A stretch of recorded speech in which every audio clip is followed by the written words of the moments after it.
Hello hello.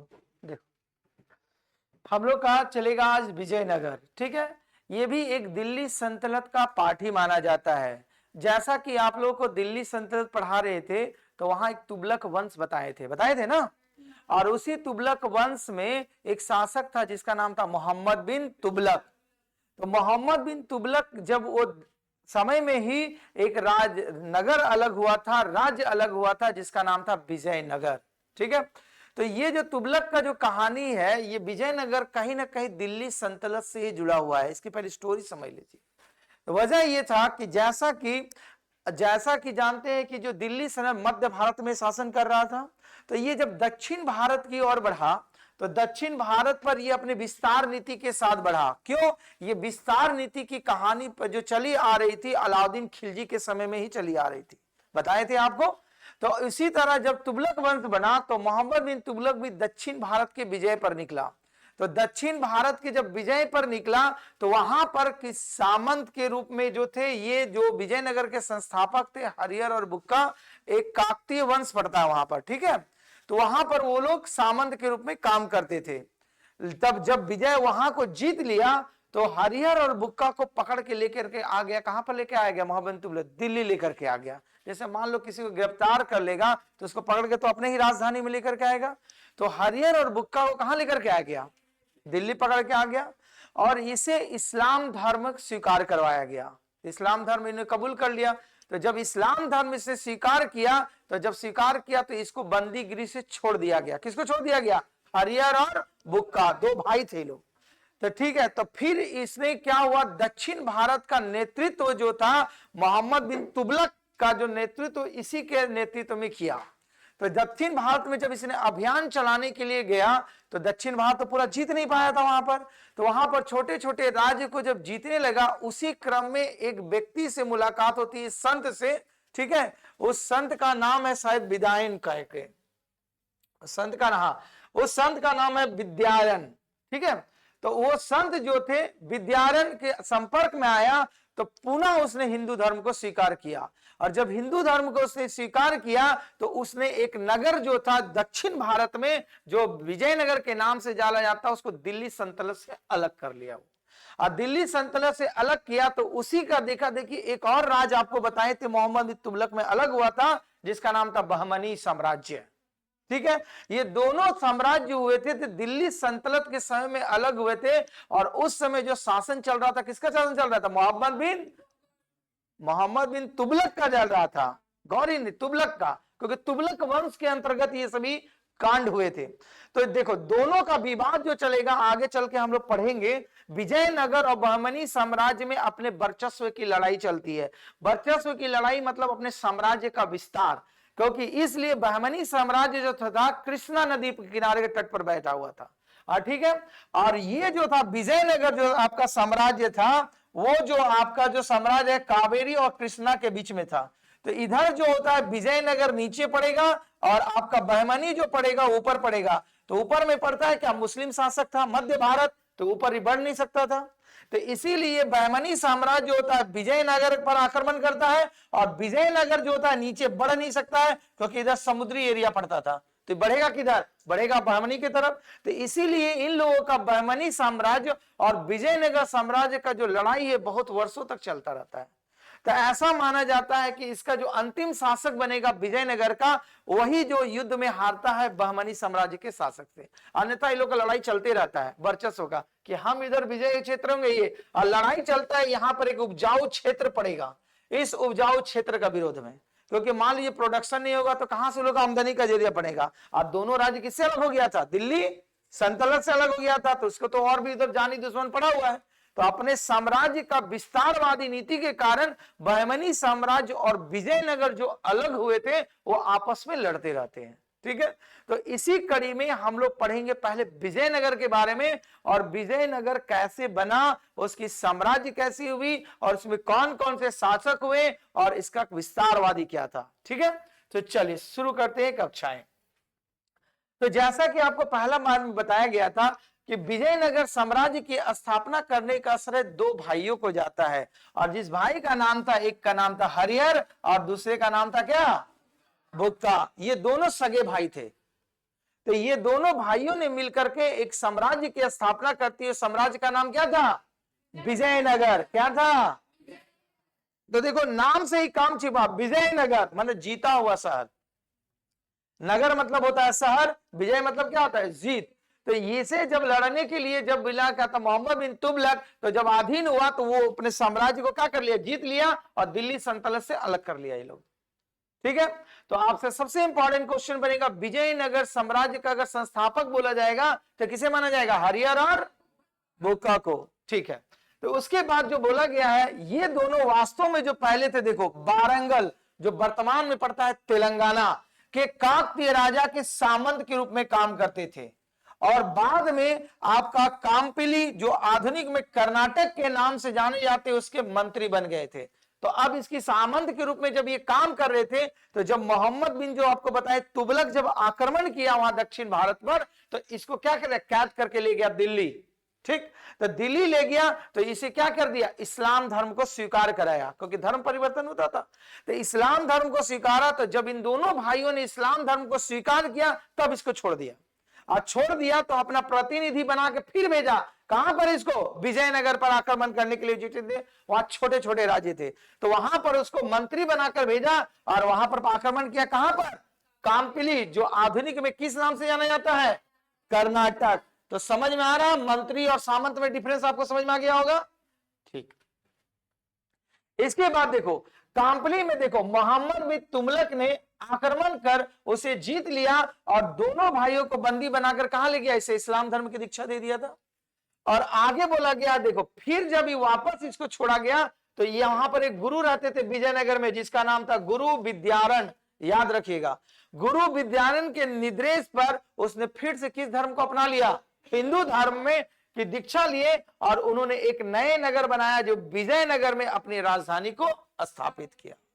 तो देखो इसका धर्म परिवर्तन हुआ, मुस्लिम, मुस्लिम से फिर क्या हुआ? ये हिंदू में कन्वर्ट हुआ, और विजयनगर को इसने क्या कर लिया? अपनी राजधानी बनाया। कौन बनाया राजधानी? हरिहर और बुक्का।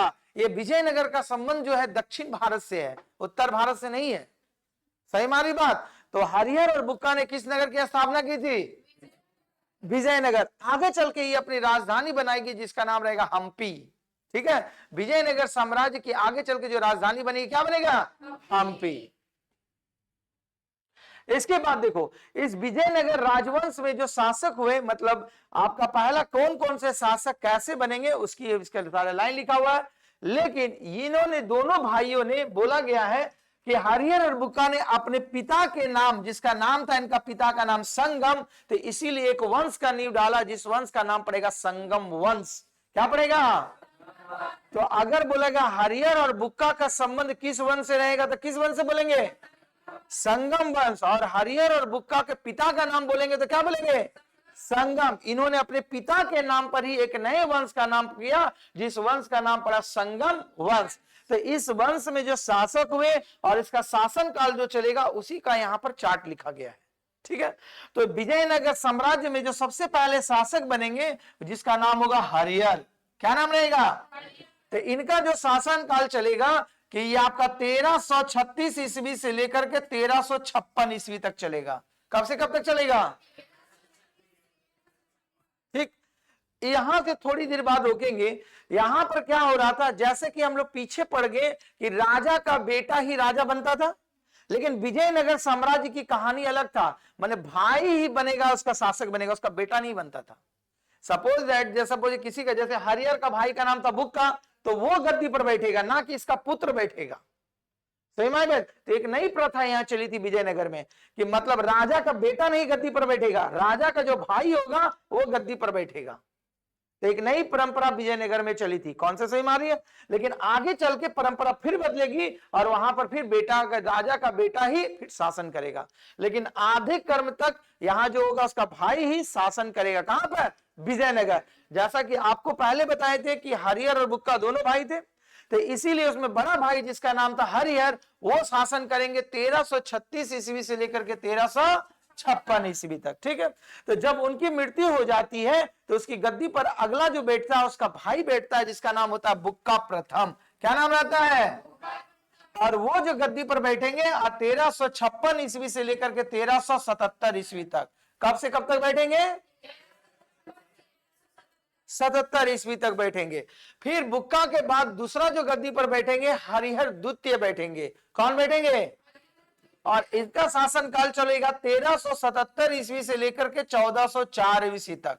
कब से कब तक चलेगा? 4 ईस्वी तक ये हरिहर द्वितीय का शासन काल चलेगा। फिर हरिहर द्वितीय के बाद अगला जो गद्दी पर बैठेंगे देवराय प्रथम बैठेंगे। कौन बैठेंगे? और इनका शासन काल चलेगा 14 से 6 ईस्वी तक, 1422 ईस्वी तक।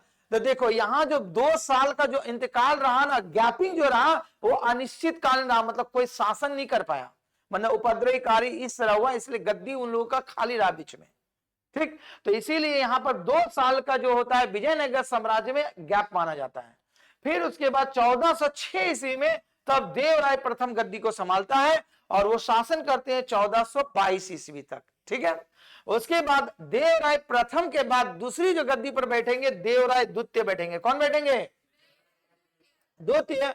और उसका शासन काल चलेगा 1422 ईस्वी से लेकर 1446 ईस्वी तक। कब से कब तक चलेगा? ठीक है, उसके बाद अगला जो शासक बनेगा मल्लिका अर्जुन बनेंगे और उनका शासन बनेगा 1446 ईस्वी से लेकर 1465 ईस्वी तक। कब से कब तक चलेगा? ठीक, और इस वंश का अंतिम शासक जो बनेगा विरूपाक्ष द्वितीय बनेगा, जो इनका शासन चलेगा 1465 ईस्वी से लेकर 1485 ईस्वी तक। तो तब जाकर के ये जो आपका पहला वंश संगम वंश होता है ये समाप्त हो जाएगा। ठीक, तो अगर बोला जाएगा संगम वंश का पहले शासक का नाम बताइए तो किसका नाम बताएंगे? हरिहर। संगम वंश का अंतिम शासक का नाम बताएंगे तो क्या बोलेंगे? विरूपाक्ष द्वितीय। ठीक, अगर बोला जाए विजयनगर साम्राज्य का संस्थापक बोलेंगे तो किसको बोलेंगे? हरिहर और बुक्का, दोनों को बोलेंगे। ठीक है, विजयनगर साम्राज्य में प्रारंभ में अपनी राजधानी जो बनाई थी विजयनगर बनाई थी, आगे चल के लोग हम्पी में हस्तांतरित करता है। तो अगर विजयनगर साम्राज्य की राजधानी बोला जाएगा तो कहां बोलेंगे? हम्पी। कहां बोलेंगे? हम्पी। तो ये शासक के बारे में समझ गए। अब जो होता है विजयनगर जो तो साम्राज्य था, तो पहला जो राजवंश आया तो संगम वंश आया। इस साम्राज्य के ऊपर 4 राजवंशों का शासन रहेगा। कितने राजवंश का? 4, जिसमें पहला हम लोगों ने निशान किया संगम वंश। आगे देखिए, तो देखो ये जो विजयनगर आपका चला, तो विजयनगर साम्राज्य का विस्तार कहां था, ये था कहां साहब, ये भी तो जानना जरूरी है। तो ऐसा माना जाता है, देखो विजयनगर जो साम्राज्य थी उसकी राजधानी कहां इन लोगों ने डिसाइड किया, आगे चल के हम्पी में डिसाइड की। और विजयनगर साम्राज्य जो होता है खंडहर जो कहां देखने को मिलता है? तुंगभद्रा नदी। किस नदी के किनारे? नदी के किनारे। और यहाँ की जो भाषा मानी जाती है कौन सी भाषा थी? तेलुगु, याद रखिएगा। और ये जो था हरिहर और बुक्का जो थे पहले वारंगल के काकतीय शासक जिसका नाम था प्रताप रुद्रदेव के सामंत के रूप में काम करते थे। मतलब जिस समय ये मोहम्मद बिन तुगलक की अधीनता स्वीकार नहीं की थी उस समय वो किसके यहाँ शासन करते थे? प्रताप रुद्रदेव, जो कहां का शासक था? वो काकतीय वंश का। ठीक है, वहां का शासक था। और विजयनगर साम्राज्य में क्रमशः आगे चल के जिन जिन राजवंशों का जो शासन हुआ, जिसमें सबसे पहला वंश का नाम होगा क्या नाम? संगम वंश। फिर उसके बाद अगला चलेगा सुलुभ, फिर उसके बाद अगला चलेगा तुलुभ, और अंत में चलेगा आराविडु वंश। ठीक है, आराविडु वंश। ये विजयनगर साम्राज्य पर 4 राजवंशों का शासन रहेगा। समझ में आई बात? ये 4 राजवंश क्रमबद्ध तरीका से कहां पर करेंगे शासन? विजयनगर साम्राज्य पर। तो याद रखिएगा, इसका भी सीरियल क्रम पूछा जाता है, तो क्रम उल्टा पुल्टा नहीं बोलिएगा। ठीक है, कैसे याद रखिएगा? संसातुआ तुरा, संस्तुआरा। और ठीक है, सं से हो गया संगम, और सा से हुआ सुलुभ, और तू से हुआ तुलुभ, और आरा से हुआ आराविडु। कौन से सही माई बात? तो ये विजयनगर साम्राज्य पर जो राजवंशों का शासन हुआ वो क्रमबद्ध से बोलिए। पहला क्या था? संगम, अगला सुलुभ, अगला तुलुभ, और अगला आराविडु। सही में है, क्योंकि ये दक्षिण भारत के थे तो नाम तो ऐसा ही मिलेगा आपका। ठीक। और विजयनगर साम्राज्य किस नदी के किनारे मिलता है आपका? तुंगभद्रा नदी। समझ में आई बात? ये क्वेश्चन पूछा गया है कि विजयनगर साम्राज्य के खंड किस नदी के किनारे स्थित था, मिला है तुंगभद्रा नदी। विजयनगर साम्राज्य के ऊपर कितने राजवंशों का शासन हुआ है? 4। गिनती गिनाओ तो। संगम, सुलुभ, तुलुभ और, याद रखिएगा, ठीक है। इसके बाद देखिए ये जो 4 राजवंश हुए, इसके समय कब से कब था और उसका अंतिम शासक कौन था और उसका संस्थापक कौन था, जानना आपको जरूरी है। तो जैसा कि पहला राजवंश जो आता है वो संगम वंश आता है, ठीक है। हाँ, तो सुलुभ तुलुभ ये नाम में थोड़ा सा उच्चारण में अलग है लेकिन सेंस वही है। तो पहला जो संगम वंश का संस्थापक माना जाता है हरिहर प्रथम को या हरिहर बुक्का को। इसका जो समय माना जाता है 1336 ईस्वी से लेकर के 1485 ईस्वी तक। और इस वंश का अंतिम शासक जो बनेगा, ये शासक कौन बनेगा? विरूपाक्ष द्वितीय बनेगा, ठीक है। अगला शासक जो बनेगा इस वंश में चलेगा वो कौन बनेगा? सालुब बनेगा या सुलुभ बोले अब, ठीक है।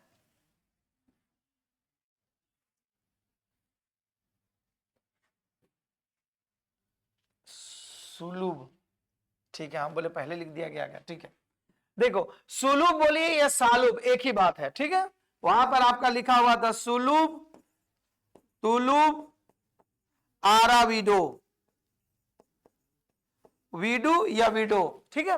तो दूसरा जो राजवंश होगा सालुब, तो इसका संस्थापक किसे माना जाता है? सालुब नरसिंह को। किसे माना जाता है? और इसका जो समय चलेगा इस वंश का बता रहे, शासक का नहीं, इस वंश का जो शासन चलेगा 1485 ईस्वी से लेकर के 1505 ईस्वी तक। और इस वंश का जो अंतिम शासक बनेगा उसका नाम रहेगा इमाडी नरसिंह। क्या नाम रहेगा? फिर से बोलो, नरसिंह बनेगा। तो सुलु वंश का संस्थापक नरसिंह। इसका समय कब से कब तक? 5। इस वंश का अंतिम शासक इमाडी नरसिंह। अरे बोलने आप बोलोगे तभी घर से समझ में आएगा।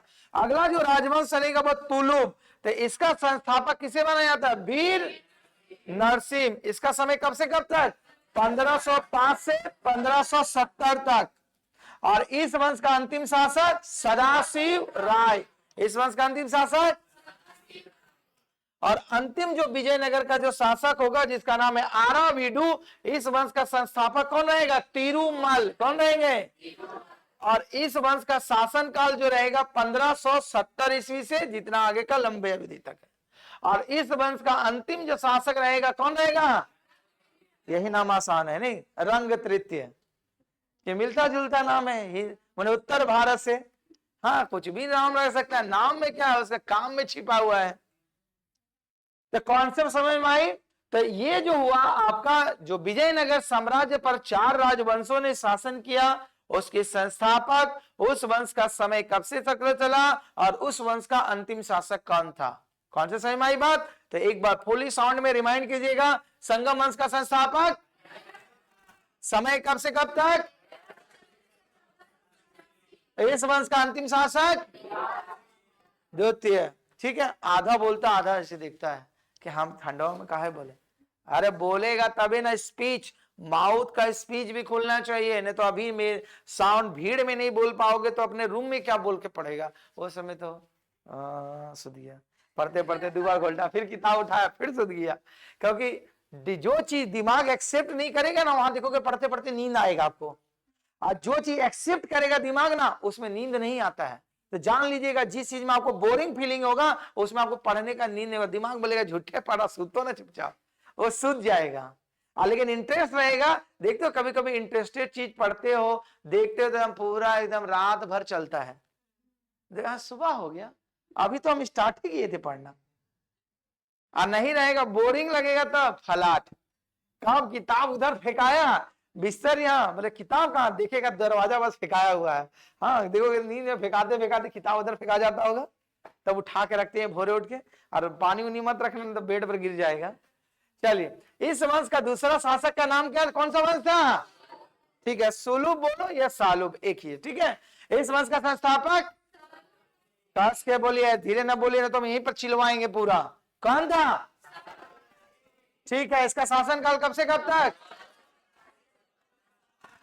अंतिम शासक क्या? अंतिम शासक। और उसके बाद अगला शासक वंश कौन चलेगा? तुलु वंश। संस्थापक इसका समय कब से कब तक? फिर स्लो हो गया, कब से कब तक? अंतिम शासक। फिर उसके बाद अगला वंश आराविड, इसका संस्थापक। फिर धीरे बोल रहा, कौन संस्थापक? संस्थापक समय कब से कब तक? अब इस वंश का अंतिम शासक। समझ में आई बात? देखो तभी ना आपको तो क्लासे में याद कराते हैं तो भी नहीं दिमाग में धंसता है। तो देखो विजयनगर साम्राज्य में जो हम लोग पहला वंश के बारे में पढ़ेंगे संगम वंश, और ये संगम वंश नाम पड़ा हरिहर और बुक्का के जो पिता थे संगम, उसी के नाम पर इस वंश का नामकरण कर दिया। क्या कर दिया? संगम वंश। लगा दो, ठीक है। तो देखो जैसा कि अभी बोले कि हरिहर प्रथम का जो समय चलता है 1336 ईस्वी से 1356 तक चलता है। तो लगभग इस वंश ने जो होता हरिहर प्रथम ने विजयनगर साम्राज्य पर लगभग 20 वर्ष तक शासन किया। कितने वर्ष तक? 20 वर्ष तक। तो देखो हरिहर प्रथम जो होता है संगम वंश का प्रथम शासक था, और इन्होंने देखो पहली आरंभ में जो राजधानी बनाई थी वो नाम था अनेगोंडी। क्या नाम था? अनेगोंडी प्रारंभ में था, बाद में भी इन्होंने हम्पी कन्वर्ट किया। लेकिन जब ये गद्दी पर बैठा संगम वंश के दौरान, उस समय इन्होंने जो राजधानी डिसाइड की थी विजयनगर का, वो राजधानी कहां डिसाइड की थी? फिर से बोलो, अभी भी नहीं बोल रहा। कौन सी राजधानी? तो अगर पूछा जाए कि हरिहर प्रथम में विजयनगर साम्राज्य की प्रथम राजधानी बनाई कहां थी, तो कहां बोलेंगे इसको? ठीक है, साउथ में जाएगा तो ये सब नाम बोलना, अनेगोंडी कहां है तो जाएगा बोला अच्छा ठीक है मेरा जगह को पहचानता है। ठीक है, जो किस नदी के किनारे बसा हुआ था? तुंगभद्रा नदी। कौन सा नदी? हाँ बस, अब ज्योग्राफी में एंट्री कराएंगे, टेंशन नहीं लीजिए। तो बोला तुंगभद्रा नदी के तट पर स्थित था, और हरिहर ने बता गया सिंहासन, मतलब सिंहासन पर बैठे। वो कब गद्दी पर बैठे थे? तो जब वो गद्दी पर बैठेंगे तभी उसका शासन काल का गिनती होता है। इसीलिए इसका शासन काल देखो 1336 से लेकर के 1356 तक वो गद्दी पर बैठे रहे, यही उसका कार्यकाल की अवधि है। ठीक है, जैसे वर्तमान में किसी भी सरकार की कार्यकाल अवधि हमारे संविधान में कितना हुआ? प्रधानमंत्री का 5 साल मानदंड है, तो वो पीरियड कहलाता है आपका। ठीक है, चलिए तो यहां तक आपका कॉन्सेप्ट क्लियर हो गया। इसके बाद देखो हरिहर ने आगे चल के विजयनगर जो कहां पड़ता है आपको, हम्पी को अपनी दूसरी राजधानी बनाया। कौन सी राजधानी बनाया? दूसरी राजधानी बनाया। और विजयनगर के धौरा और शेष मतलब जो खंडर उंडर जो मिलते हैं वो कहां मिलते हैं आपको? वह हम्पी में नहीं कर मिलते हैं। ठीक, तो प्रारंभ में इसकी राजधानी कहां थी? आने कोंडा नहीं, कोंडा बोलता है ना, कोंडा बोल दो। हाँ बोल रहे है ना, कोंडा नाम जानवर है ना, कोंडा जानते हो ना? हाँ देख लेना मोबाइल में कितना खतरनाक जानवर निकलेगा। तो इसीलिए आने गोंडी नाम है। क्या नाम है? आने गोंडी। हरिहर प्रथम के समय में जो राजधानी बनी थी, राजधानी का नाम क्या था? आने गोंडी। और बाद में उन्होंने कहां पर राजधानी डिसाइड किया? हम्पी। जो ये क्रमवत आगे चालू रहेगा। ठीक है, ये शहर किस नदी के किनारे बसा हुआ है? तुंगभद्रा नदी। देखो फिर उसके बाद बोला गया है कि गद्दी पर बैठने के उपरांत हरिहर प्रथम ने अपने भाई बुक्का, क्योंकि दोनों मिलकर साम्राज्य का स्थापना किया था, तो अपने भाई बुक्का की सहायता से साम्राज्य का विस्तार का आरंभ किया। और विजयनगर साम्राज्य को उत्तर में देखो कृष्णा नदी से लेकर के दक्षिण में कावेरी नदी पर विस्तार किया। माने उत्तर में कृष्णा नदी, क्योंकि आपको बोले कृष्णा नदी तक आपका बहमनी साम्राज्य था, और इधर जो चल रहा था दक्षिण में कावेरी नदी, जो आपका यहां पर चल रहा था विजयनगर। तो यहां तक बॉर्डर को पार करने नहीं दे रहा था बहमनी लोग। तो दोनों का विवाद, और विवाद जो चलता है यहां पर उपजाऊ जमीन एक पड़ता है उस कारण में, और दूसरा साम्राज्यवादी नीति के कारण। ठीक है, तो इसीलिए बोला गया है कि इन्होंने अपने भाई की मदद से उत्तर में कहां तक विस्तार किया था? कृष्णा नदी। और दक्षिण में कहां तक गया था? और कहां जाएगा? समुद्र मिल जाएगा नीचे, तो बढ़ेगा नहीं। तो देखो हरिहर प्रथम की प्रशासनिक व्यवस्था में भी सुधार का प्रयास किया, और उसने अपने साम्राज्य में राज्य को देश में बांटा, देश को आगे स्थल में, और स्थल को नाडुओं में विभाजित किया। मतलब इन्होंने अपने राज्य व्यवस्था को छोटे छोटे अंग में विभाजित किया। जैसे अभी हम लोग बोलेंगे किस राज्य में रहते हैं, तो बोलेंगे झारखंड राज्य में। फिर उसके बाद राज्य के बाद कहां से आएंगे, जिला में आएंगे। किस जिला में रहते हैं, हजारीबाग में रहते हैं जनरली अभी। फिर हजारीबाग से कहां आएंगे, किस ब्लॉक में जाएंगे, हाँ ब्लॉक के बाद कहां जाएंगे, पंचायत में जाएंगे। पंचायत से कहां जाएंगे, पंचायत से वार्ड में जाएंगे। अच्छा गांव जाइएगा ना, और गांव से कहां जाएंगे, वार्ड, वार्ड से कहां जाएंगे, मोहल्ला में जाएंगे। अब मोहल्ला से कहां जाएंगे, गली में। फिर मोहल्ला के बाद गली, और गली से अपना दरवाजा में पहुंचेगा। समझ में आई बात, इतना इसका क्रम चलता है। कौन से, तो उसी प्रकार ये क्यों बांटा गया, क्योंकि अगर मान लीजिए आपका गली में झगड़ा होगा तो मुख्यमंत्री जी आएंगे फैसला करने, अरे मुख्यमंत्री जी को बुलाओ हमारे गली में ये फैसला करे आएंगे, नहीं। तो वहां छोटे छोटे जो अधिकारी, मतलब राज्य का जो सहायक अंग होता है, प्रशासनिक इकाई, वो मॉनिटरिंग करता है। ठीक है, तो उसी प्रकार जब ये गद्दी पर बैठे हरिहर प्रथम ने, तो ये काकतीय साम्राज्य व्यवस्था को पूरी तरह विभाजित किया। और किस तरह में, राज्य को किसमें डिवाइड कर दिया, वो देश में, फिर उसको स्थल में, और किसमें डिवाइड किया, अंत में नाडुओं में, छोटे छोटे पार्ट में डिवाइड किया, जिसके कारण इन्होंने शासन व्यवस्था लगभग 20 वर्षों तक चलाई। देखो इसके बाद बोला गया है अपने भाई की, जिसके बाद हरिहर, हरिहर के बाद जो अगला शासन काल चालू होगा, बुक्का का शासन चालू होगा। ठीक है, तो आपका जो हरिहर के बाद बोले कि उसके भाई का ही प्रथा चल रही है, पुत्र नहीं बैठ रहा अभी, माने गद्दी पर भाई का जो अगर रिलेशन भाई रहेगा वही गद्दी पर बैठेगा विजयनगर साम्राज्य में। तो बोला गया उसके बाद हरिहर प्रथम के बाद जो शासन चालू होता है बुक्का प्रथम का, और जिसका शासन काल चलता है 1356 ईस्वी से लेकर के 1377 ईस्वी तक। और इसका कार्यकाल देखो ज्यादा समय तक नहीं रहेगा, 1 और 2 21 साल तक ये भी शासन करेंगे। तो बुक्का प्रथम भी अपने गद्दी पर जो 21 वर्षों तक शासन किया। और ये जो होता है कब, देखो हरिहर प्रथम की मृत्यु होने के बाद, ये नहीं कि मार के बैठेगा, नहीं, उनकी जब देहांत हो गया, क्योंकि विजयनगर साम्राज्य को दोनों ही स्थापित किया था, दोनों भाई मिलकर के, तो जब बड़े भाई का इंतकाल, मृत्यु हो जाता है, तब उसके पश्चात उसका जो छोटा भाई होता है बुक्का प्रथम, वो गद्दी पर बैठता है। और वो गद्दी पर कब बैठते हैं, 1356 ईस्वी में। और वो कब तक शासन करते हैं, 1377 ईस्वी तक शासन करते हैं। और यही बोला गया 1356 ईस्वी में बुक्का सिंहासन पर बैठे, और 1377 ईस्वी तक वो शासन किए। ये एक, इसमें क्या गुण था, एक महान योद्धा भी हुए थे, राजनीतिक थे, और विद्या का प्रेमी। विद्या मतलब समझते हैं क्या होता है, ज्ञान का। तो आप लोग ज्ञान का भी प्रेमी बनिएगा तब ना, तो ज्ञान का प्रेमी नहीं बनते हैं, दूसरा चीज का प्रेमी बन जाते हैं।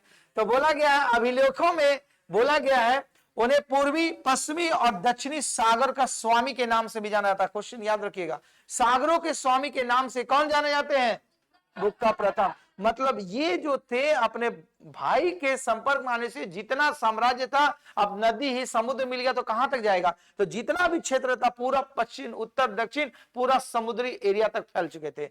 इसीलिए इसे कहा गया, क्या कहा गया, सागरों का स्वामी के नाम से कहा गया। कौन से सही हमारी बात, तो आपसे पूछा जाएगा बुक्का का शासनकाल कब से कब तक माना जाता है, बुक्का बोलिएगा, बुके नहीं बोलिएगा। बुके मतलब क्या होता है, गुलदस्ता होता है ना, हाँ बोल रही है बुके का शासन, हाँ तो गुलदस्ता भी शासन करेगा।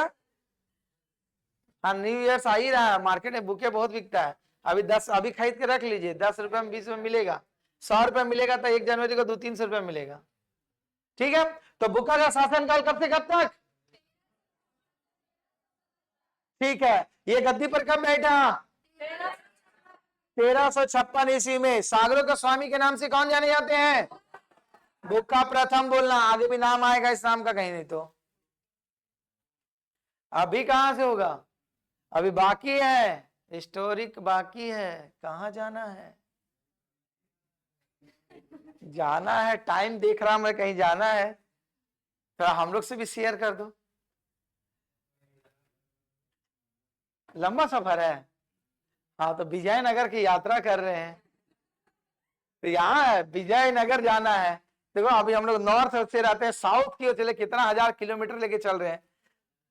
ठीक है, तो बुक्का दुक्का प्रथम की महान विजय जो था मदुरा विजय कहलाती है। कौन सा, मदुरै, आगे वही मदुरै पढ़ा है ना। मदुरा विजय कहलाता है जिसके कारण उसके राज्य में सुदूर दक्षिण में रामेश्वरम तक पहुंच गया। रामेश्वरम समझते हैं ना, दक्षिणी छोर पर है आपका।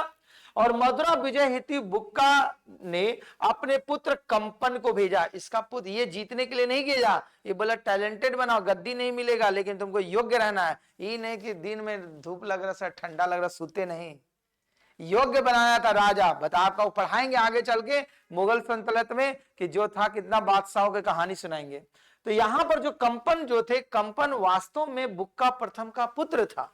और बुक्का प्रथम का पुत्र का नाम क्या था? कंपन। कंपन समझते हैं ना? हाँ, ऐसे मारेंगे तो जो फ्रीक्वेंसी उत्पन्न होता है दैट इज कॉल्ड कंपन। ठीक है, तो नाम याद रखिएगा, फिजिक्स वाला नाम नहीं है, ये हिस्ट्री वाला नाम है। ठीक है, अभी रहने दो, 10-15 मिनट खड़ा रहेगा। तो अपने पुत्र जो होता है कंपन को भेजा। कहां भेजा? वो मदुरै में विजय करने के लिए। और वहां से वो विजय प्राप्त करके पूरा का पूरा साम्राज्य जो होता है किसके अधीन में चलने लग गया? कंपन के नेतृत्व में चलाया।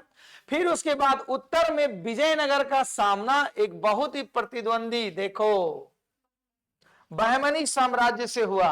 क्यों? क्योंकि यही दो साम्राज्य था जो मोहम्मद बिन तुगलक के समय में अलग हुआ था। एक बहमनी और एक हरजरी। लोग दो ही को बोल रहे तो दोनों याद नहीं रहता है, एक बहमनी और दूसरा, तो दोनों रहेगा तो दोनों अपना वर्चस्व बनाएगा ना। तो इसीलिए दोनों अपना वर्चस्व, तो दोनों अपने में लड़ रहा है, लड़ते रहो, उधर तो साहस नहीं जानेगा। जैसे नहीं देखते हैं जो कमजोर रहता है उसी के साथ झगड़ा करते हैं, और जो तेज तरह रहता है झगड़ा करते हैं, नहीं शांति रहेंगे और रहेगा। अभी जाइएगा लॉज में, एक झापड़ा मार दिए होगा, अब बगल वाला लॉज को एकदम जो एकदम जिम जाता है एकदम 2 घंटे 5 घंटा, उसको मार के देखिए तो वो देगा 1 घंटा ठंडा में बैठ जाओगे, तो उससे नहीं लड़ेगा। नियम ही है, कमजोर वाला, तो ये लोग कमजोर दोनों आपस में, तो आपस में पहले शक्ति बढ़ा रहा था। तो इसीलिए जो होता है इसका सबसे बड़ा विजयनगर का जो शत्रु माना जाता है, कौन सा शासक माना, साम्राज्य माना जाता है? बहमनी साम्राज्य माना जाता है। और बहमनी साम्राज्य की स्थापना कब हुई थी? 1347 ईस्वी में बहमनी साम्राज्य बना था। क्योंकि आपको बताएं थे विजयनगर साम्राज्य के बाद बहमनी साम्राज्य अलग हुआ था। कॉन्सेप्ट समझ में आई बात? ठीक, यहीं तक इसका भी कार्यकाल चलेगा। कल ये पूरा का पूरा टॉपिक खत्म हो जाएगा। धन्यवाद।